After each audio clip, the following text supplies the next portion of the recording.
down here in Houston at Rice University because part of the reason why is that we're taking a look, or a lot of the reason why is we're taking a look at the energy industry. Now, among the forces that are making some changes here, consolidation, as you know, climate change legislation, and also demand from emerging markets like China that is only expected to grow more and more over the years. Now, Anadarko Petroleum is a major player in the industry in both oil and natural gas. It's the second biggest producer of natural gas in the United States. Now, the company is currently exploring oil and gas reserves off the coast of the U.S., Brazil, and also New Zealand, among other countries. A very busy year and very busy future ahead for Anadarko. And joining me now is CEO Jim Hackett. Jim, great to have you with us. I know in just an hour or so you're going to be walking across this this fountain area here for this conference.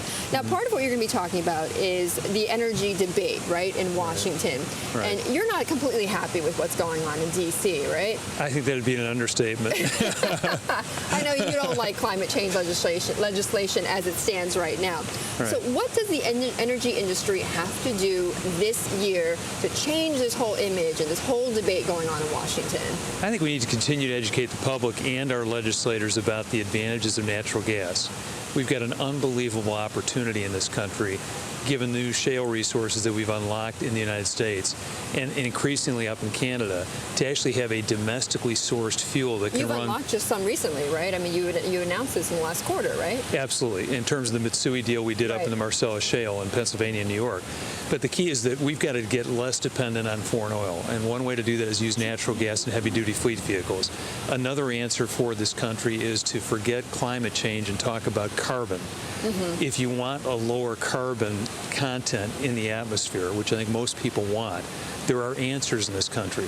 One of the answers is natural gas. Right. And importantly, I think we need to use it more in electric generation. I think we need to use it more in our transportation sector, not in passenger vehicles, but in heavy-duty fleet vehicles. But it has been hard to break that, because what you say sounds very logical, right? It emits less carbon, and we have all these natural reserves, so therefore we would lessen our dependence on foreign oil. But that hasn't gotten through in Washington, and part of that is the cost issue, right? And the other part is breaking the coal industry, though. I mean, they're a powerful group there in Washington.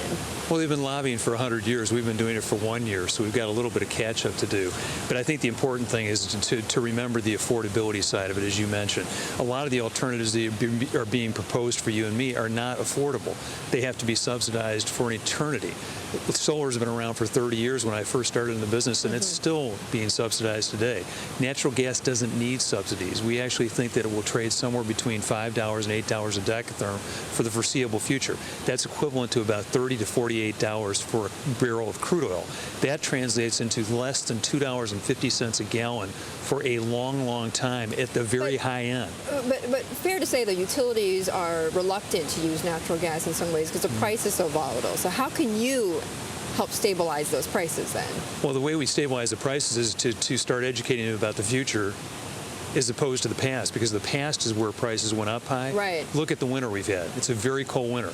Prices have gone as high as, if you can believe it, $36 a barrel equivalent. Right. Now they're trading below $5 a decatherm, which means that you're selling gas right now for about $24 a barrel. But you're going to give them longer contracts, right? We are, and we're offering those today.